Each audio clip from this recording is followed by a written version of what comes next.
With space superiority achieved, it was time to do things a little more personal. That is, as soon as everyone reloaded and rearmed, I immediately flew my ship back and got the refugees from my ship offloaded to any recovery vessel I could. Then I went back to my Corvette. Thankfully, my crew was there, ready to reload and rearm, but they wanted a piece of the action, which I understood fully. And I had prepared for this. In fact, we had been training for the past several years. I had made sure they all had their own version of gear, their own flick, if you will. We had to limit what we had to give them when it came to exosuits, as that was completely human technology we didn't want slipping in anyone's hands for any reason.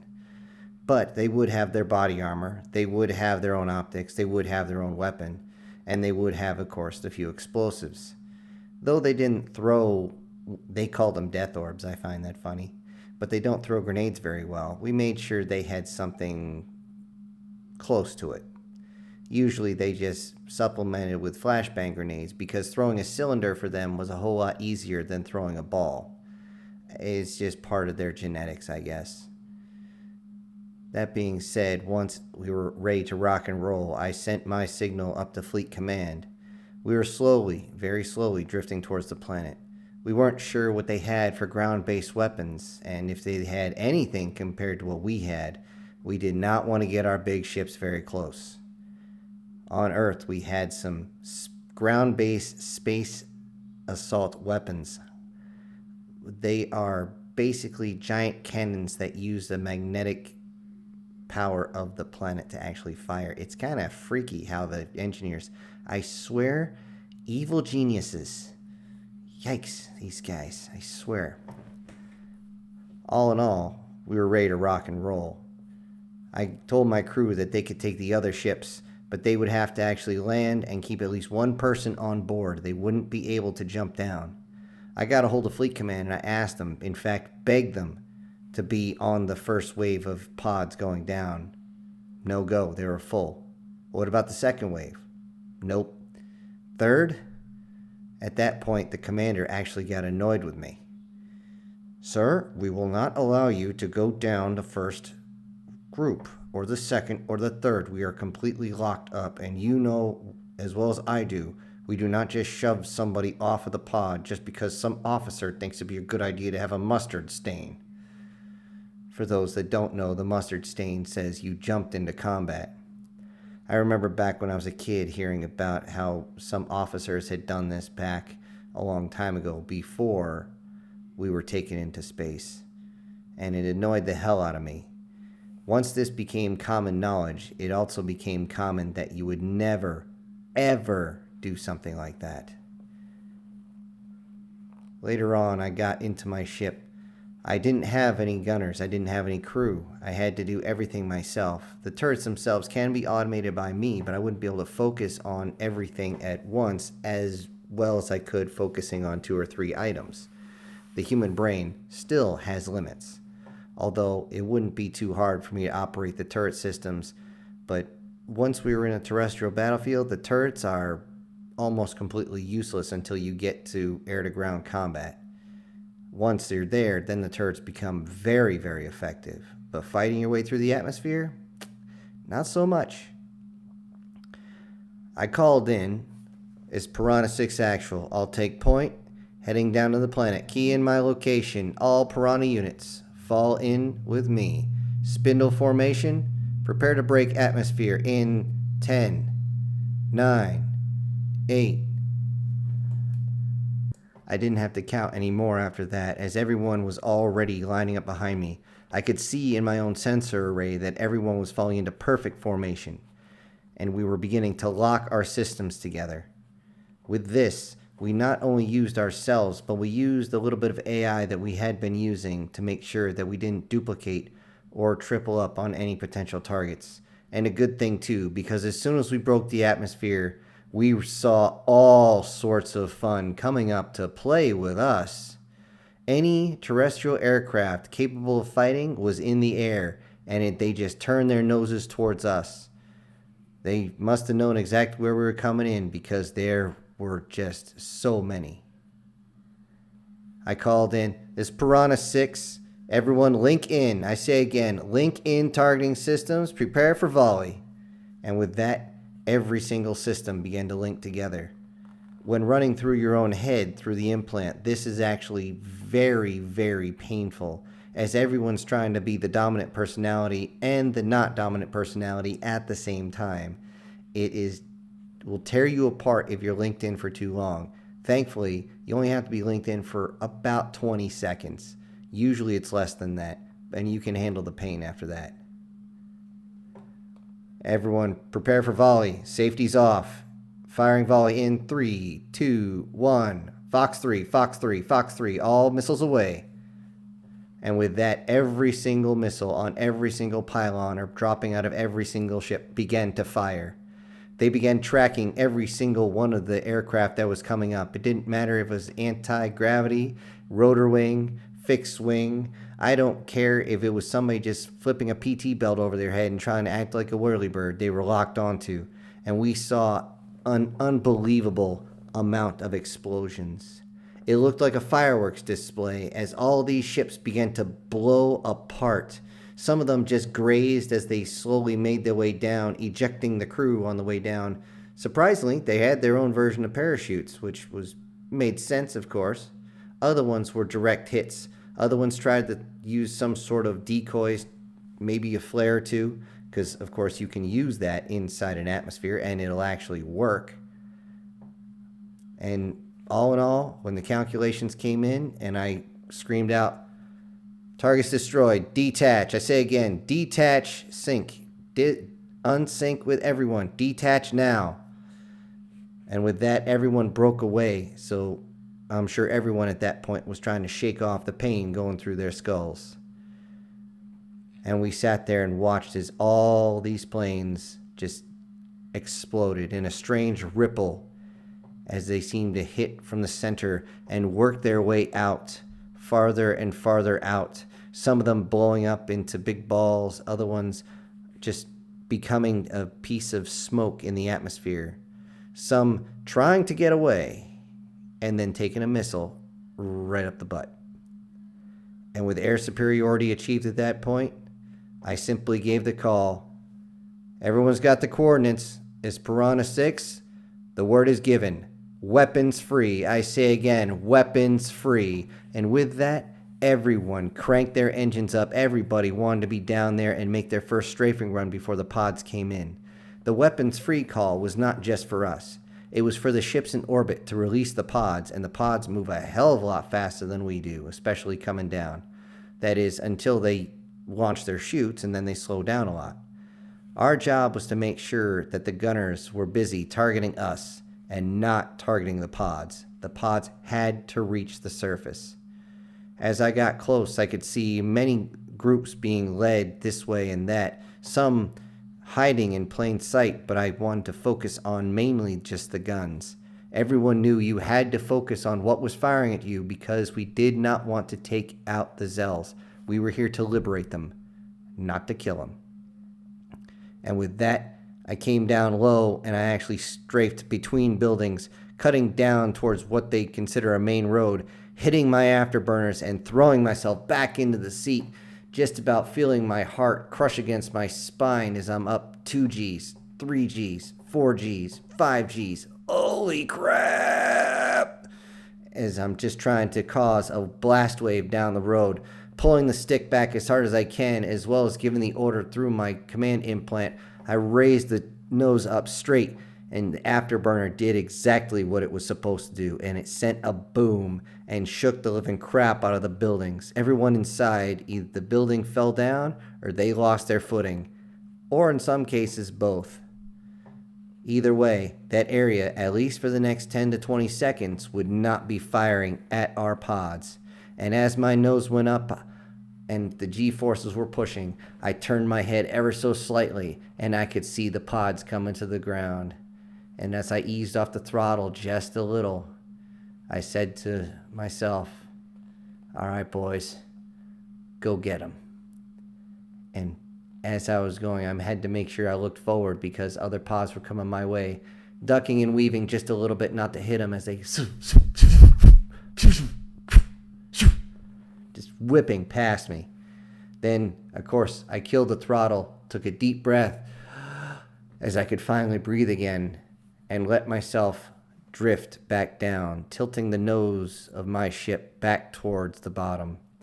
I wanted to see how my crew was doing in the other fighters, so I keyed in on their position.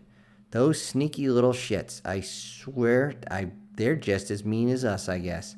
They hadn't just strafed. They had strafed, used the ship in a hover configuration, just a blast in every single different direction with the main guns, launching torpedoes into whatever in the hell I guess they wanted to because they were out of missiles. And the turrets were just going absolutely crazy, blasting this way and that at any species that wasn't their own. Anybody that ran for cover immediately got a turret in the face. Oh, you sneaky shits.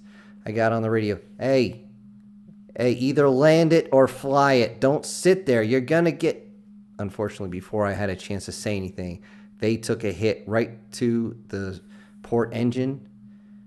The ventral port engine just started smoking, and they started going out of control. And all I could say is, land it, land it, land it, land it, land it. And with that, he shut down the anti-grav motors. The ship dropped the 15 to 20 feet to the ground and landed with a giant thud.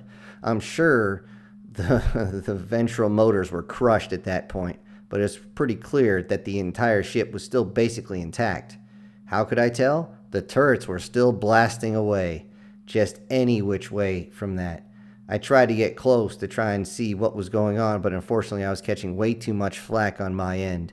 Thankfully, the fighters were doing exactly what they were supposed to do and start taking out more and more of their planetary defenses. Unfortunately for us, that first wave we hit was just the beginning. They got more into space. Why were they defending this planet so much? We didn't have half of this problem when we went to the Chitter's planet. Why are they defending this one so much? You know what? At this point, I don't care. I'm just going to take out as many of these shit stains as possible. That's when we saw something I really didn't want to see. Those sneaky bastards. They brought in their destroyers. They brought them in an FTL inside the atmosphere. The resulting burst of energy was a result of this huge mass coming in at almost light speed and then almost slamming to a stop inside the atmosphere, forcing all of the atmosphere to push away in its own almost sonic boom. The shockwave itself sent me flying like crazy. I even had to just hold the stick and use my implant to make sure I would not crash into the ground. Unfortunately, I was one of the lucky ones. Many of our own ships went tumbling, and when they went tumbling, they ended up crashing into buildings in between wherever in the hell they were being sent towards. And that damn ship. I was actually pissed at this point. But you know what? Guess who has torpedoes? I simply got on the radio. This is Piranha 6 Actual. If you have torpedoes, use them. And with that, from every single direction, it didn't matter what this destroyer did as its turrets began to spin all the way around and try to blast at us with their main guns. I bobbed and weaved just a little bit, lined up my shot, and launched all 4 torpedoes into its bow. I happened to be towards its front, and I was down low too. I knew usually towards the ventral side. It's a little squishier, but not always. And to my luck, and unfortunately not theirs, my torpedoes, all of them landed. But it wasn't just mine. They realized really quick that this was the moment they fucked up. Because they got hit with so many torpedoes, that destroyer turned into a piñata. It exploded right above the city, just inside the skyline. And it just went everywhere. And I cringed. My heart suddenly stopped as I realized that part of the debris is going to land on my crew's fighter. I immediately banked over to look and took a deep sigh of relief as I realized that the main portions that had come down had not hit the ship directly. However, part of it had been crushed.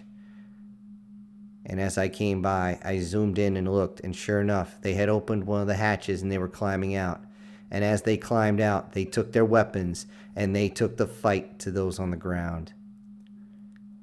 I stayed well above the skyline at that point. We had more fighters to take care of. I was out of missiles, out of torpedoes, and my guns were the only thing I had. Unfortunately, we had a lot of missiles coming in. These guys were no joke at all. At least 5 different species of ships coming in, all of them with different tactics. Some of them would just be loaded for bear with missiles, other of them just covered in direct fire guns. And I'm just like, okay, this will be not fun. And with that, I just realized it's time for a furball.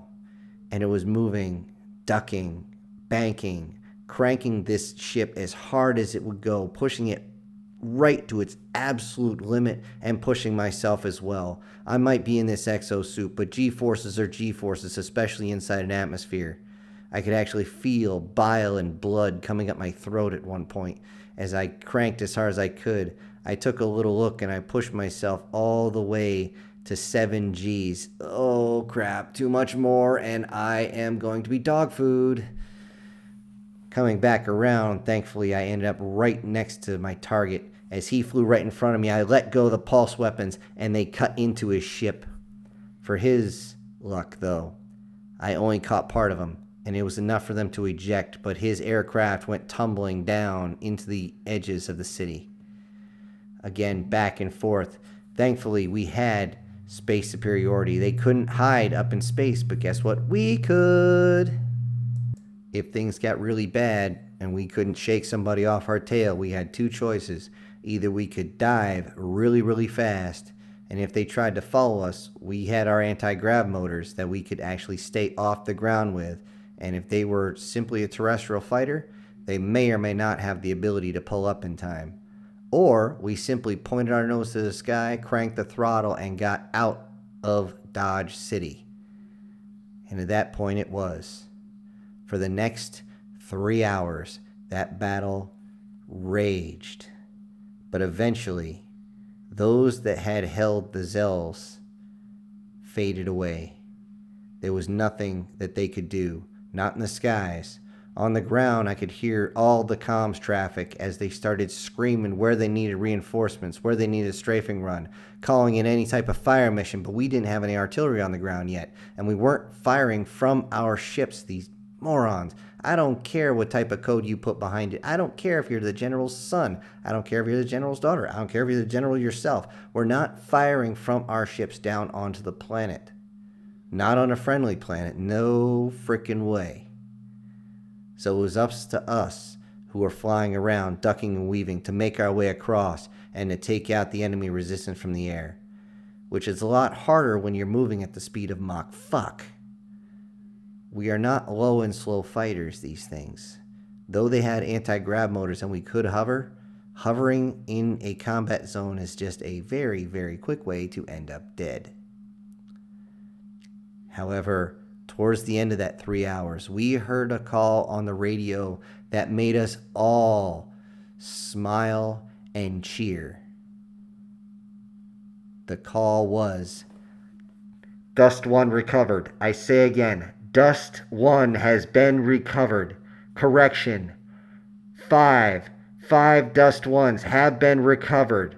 Moving to recovery vehicle. Request immediate recovery at grid. We knew exactly what this means. Dust 1 was one of our people that had been taken. A human that had been a slave. We had found out where a few of them had been taken. They weren't on the Chitters planet for some reason, but they were here. I wouldn't find out till later that they were using them as nursemaids and as security. But aside from that, they weren't used for much. We also learned that there was a horrible truth about what had happened to the rest of them. But that would be another time. For now, we have a battle to win. Eventually, I would have to leave the skies as I was completely out of ordnance, and the energy weapons had been run to the point where they either needed to cool or they would explode. So I went back up to my own Corvette. I got in, and unfortunately I didn't have a crew, besides Junior and his mom. They were the only ones that stayed behind. Junior wanted to help me reload the missiles, but Poor kid, he's too small. I mean, seriously, you can't lift the large missile by yourself unless you're in an exosuit like me. And even then, dude, you're like 1.5 times the size of a football. You can't lift a freaking missile. That'd be like me trying to lift a torpedo. Ain't gonna happen. I simply had them recheck the rations, recheck all the equipment to make sure everything was good to go as I rearmed the torpedo tubes and strapped more missiles on and realized I would have to go back down again. Unfortunately, I wouldn't be taking off anytime soon. While they were doing their checks, it turns out that I had taken a hit I didn't even realize I took. One of my engines would almost need to be completely replaced. Great. Now what? Now, you do what you have to. We got to work. All three of us spent the next 4 hours fixing that engine, getting all the parts we need, getting them replaced, making sure everything was functioning right. Along with that and the rearming, by the time we got everything ready, I called up to the command and I asked where they wanted me. The guy laughed. Piranha 6? This is Orion 6 Romeo. We're pretty much done down here. I don't know what you'd be able to do. Where were you? Orion 6 Romeo, I had an engine that got shot up. I had to replace it. We're just now airborne again. You sure everything's good? Roger, Piranha 6. We actually got at least 25, 30 Dust 1s coming up right now. Everything's good. The planet has been secured. That was fast. Hell yeah. Turns out when we took the major city, they all just kind of gave up. Huh. Who knew? I guess they realized what had happened to their brethren when they screwed with us before. This time, I made myself useful by getting down to the planet. I wanted to make sure my crew was safe, and I told Command that anyway. I went and I found them. Well, most of them. Unfortunately, they had lost one. The crash. When that destroyer had been blown up and crashed next to him, one of them had been caught in the debris. He had been in one of the turrets, and I'll spare you the details, but it wasn't pretty. It was the first time in a long time I had looked at one of my own that just hadn't made it, and all the old feelings. Survivor's guilt is a thing, and it hurts. It hurts to no end. I looked over to his brother. His brother was almost completely inconsolable, but I got down on my knee and I held him. You did everything right. It happens. Take solace, you did everything right. I whispered that into his ear. And with that, he completely broke. He actually fell down, his legs giving out, and I had to hold him in my arms as he got all the pain, all the rage, and all the sadness out of him. That's all I could do for him. Thankfully, when I came down, I had brought Junior and his wife too. They weren't there for his breakdown. I was able to bring him out after he composed himself. And as Junior went up and jumped into his arms, I saw the pain, I saw the joy as well, and I could take a little bit of solace in that. But now, I really, really needed to vent some frustration. Even after all that fight, I needed to find something. Eventually, I would find myself down at the POW camp. But several of these species, all of them looking at us in all our gear, they still didn't realize we were human as we were all in our exosuits. Those that were injured were not removed from their suit, as the suit has built-in technology just to keep you alive. Need to keep you just alive enough so that the docs can do what they do. All that medical equipment we had before that can refabricate yourself an arm, a leg, a lung, a heart. Hell, it can fix part of your brain too. It's amazing technology. Absolutely amazing. And as I saw them all being brought out on stretchers, I looked over and I realized that some of the recovery ships hadn't come down yet. I just yelled, "Okay, who's in charge?" And with that, a lieutenant trotted over to me. "Yes, sir." "All right. You still have wounded?" "Yes, sir." I pointed over. "You see that ship?" "Yes, sir." "That's my ship. Grab your wounded. Get them on board. Now." "Yes, sir." And they grabbed their wounded, and immediately I got them inside and up we went.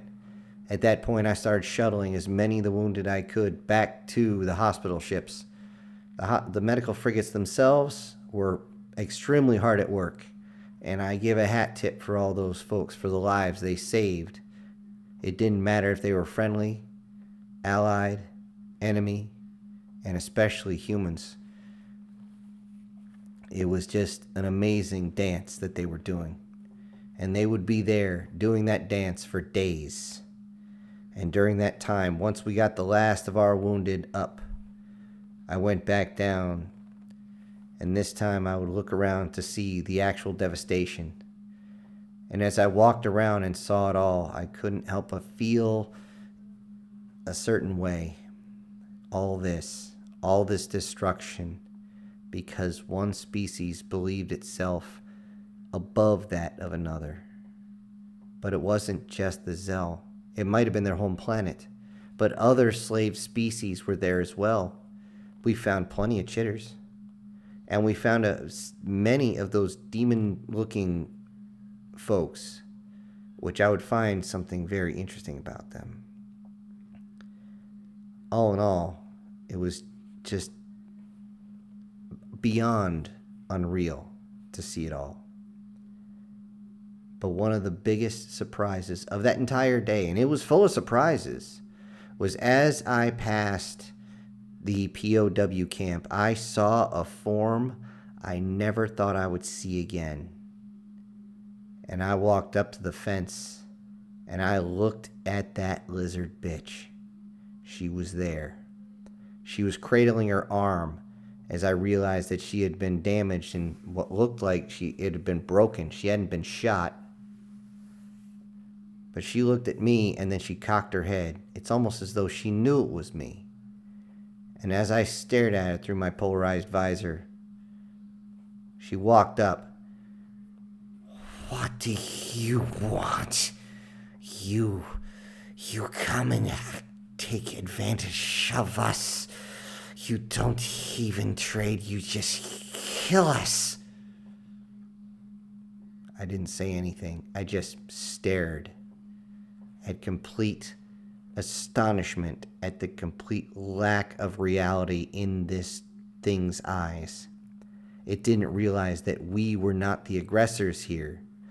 We were the ones who were coming to save a species from them. "Do you have something to say to me? Then at least say it." I simply walked around to the gate, opened it up. The one in charge of it, the sentry, looked at me, but then I just motioned to the rank on my shoulder. He nodded slightly, and then I walked inside. Another sentry stopped me. This time he was an NCO. He said over the comms to me, "Sir, you can't be in here. Whatever you're going to do, it's going to be against any rules." I simply turned and said, "Sergeant, you know as well as I do that we're professionals here. But one of these, she made it personal." With that, he seemed to pause, pulled his head back a little bit in almost contemplation, and then turned and walked away. As I walked through the group of POWs, all different species were there. Many of them just moved out of the way, scared shitless of my form in my exosuit as I walked up and looked that lizard bitch in the eyes again. "You have something to say to me now? Are you going to face me? You do not have the ability to comprehend anything. You are nothing but... At that point, I grabbed the bitch by the throat. I turned so that no one else could see, and I pulled it in close. As I squeezed her throat slowly more and more close with my hand, I made sure she couldn't talk as I slightly depolarized the front. Peekaboo, guess who? It looked at me with sheer and total fear. I reached up with my other hand as I smiled a little bit, and I gave her that slight little wave with my fingers. I think she realized what was going to happen next. Crunch. Inside my hand, everything in her throat, with the exception of her spine, crushed. I specifically didn't crush her vertebrae, as I watched that stinking pain in my ass choke and gag as I dropped her. It reached for its neck just for a few seconds, as though it thought it could simply pull its own vocal cords back open just by massaging its neck, and then the eyes rolled back, and it was over. By this point, I had polarized my lens again. I turned around and looked at the rest of the POWs, and they looked scared. I simply walked back to the gate, told the sentry to open it up, which he did, and walked out. I left the body there, unceremoniously, just as she did to the female human that she had ripped her throat out. I had paid her back in kind. And now, it was time to do the real work. It was time to recover everyone. The transports finally showed up to get those that were not meant to be on that planet away. Those that had surrendered. We're still human. We still go by our own rules. And one of our rules is you don't just kill those who've surrendered. A simple ship would fly each of these species back to their planet, back to whatever ship it was, dock with them, release the POWs, and simply go away. No words would be spoken, only to tell them not to fire, as it was an unarmed ship. They could scan the ship if they wanted, and it would show the biosigns of each of those species specifically. But it would not be anything but a simple transport to get them in, drop off their feathery or furry or scaly butts, and leave. And once they were gone, we could finally do something I'd been waiting for a long, long time. We could finally get out of those damn exosuits, because it's really stuffy in there. Although I had forgotten one simple fact about it. Since it's a sealed system and we're moving around so much, when you pop that seal, you stink. Like really, really bad. It was enough that even Junior, when he went up to say hi to me, to kind of hug the side of my face, he actually turned away, he held his nose. Oh, you stink. I still thought that was funny. Eventually, we would help them rebuild their planet. And once we rebuilt them enough that they could sustain themselves, we made sure they had farm equipment that could help them out. We made sure that the local flora and fauna was plentiful enough that they could survive. We also started dropping off satellites. While this was going on, the ships did what they had done at the Chitter's planet. The defense grid of satellites was put into place, and also several ships were gifted to them, along with fabricators to make whatever type of ships they wanted. However, the plans we gave them were a little more restricted compared to what we normally used. I know those that have been training with us would be able to upgrade their stuff fairly quick, but for now, human technology is human technology. It shouldn't be shared with the rest of the universe. Not to mention, it was difficult for even our fabricators to do it, and we gave them the old school fabricators. They may be our allies, but we still had to watch what we did in regards to OPSEC. When we finally got the after action review, when it called to the dust ones, those that had been taken the same time I had, and also those that had been taken by the pirate raids, which came out originally to 1.1 billion. Well, we found out really quick what had truly happened and why we hadn't found any so far. As it turns out, humans were used so much for gladiatorial arena crap, things to bet on. Basically, just like a fighting dog, they wouldn't live for very long. If they showed any signs of intelligence for something else, which was the reason I was pulled for medical, because I was patching folks up, they would be pulled off for that. In many cases, for the women, if they showed that they were nurturers, they would be used for that purpose for other slave races to try and keep them calmer. A few of the men were used as some sort of security details, basically again as watchdogs and not much else. They didn't really trust humans, which was a good idea. However, they had not known exactly what had happened when the space station exploded. There was enough human biomass in the area to believe that we were all destroyed, and we found out that the few areas that we had crossed where we had found mountains of human corpses were only a few of the large areas in that station. Apparently, for the 6 months that I had been gone, they had been nothing but doing gladiatorial games, and humans were always the main event. Always. They insisted on this. And eventually, as the humans started dying in mass numbers, they wanted more, which was the reason for the pirate raids. What in the ever-loving crap?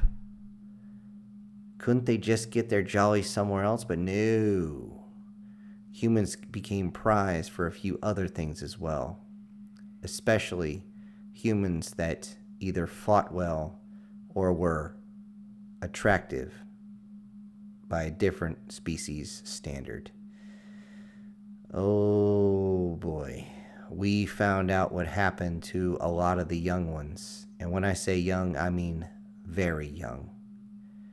Now they have re-sparked our hatred for any of these species that are dominant. Any of them. And we wanted some blood. And speaking of blood, we found something very interesting in the blood of a freed species that were here. The demons is what we called them as kind of a slang term. It turns out they're a fabricated slave race. I started to wonder, okay, if they can make them, why in the hell are they coming for us? Well, with a little bit of research, we found out that to create one of these, a unaltered and exactly the way you want it without any type of degradation, was very expensive. Think of it as something to show off, like those really expensive bags that are the exact same thing you can find at the corner store. It was a way of showing, look at me, I'm wealthy. And yet they're doing this with sentient species? I only knew this because I did speak to a few of them, and they seemed to speak just fine. There was no problems. They put their words together just fine, yet they don't seem to have much, what's the word I'm looking for? Panache. They don't seem to have anything behind it. There's no actual fight in their eyes at all. They don't have anything to fight for. They're just kind of there. They came out of the vat and they're just there. They're told to do what they're told to do. And I asked them what they had been told to do, and I ended up having to tell them to stop because I really couldn't stand it anymore. I ended up talking to the chain of command, those in charge of these particular ones. I didn't have any interest in having any more of the slave race. The Zells, they were home. I'm not taking them away from their home. They fought for so many years to come back here. I'm not taking them away again. So I simply stated, when they asked me why I wanted to take them in, I need a crew.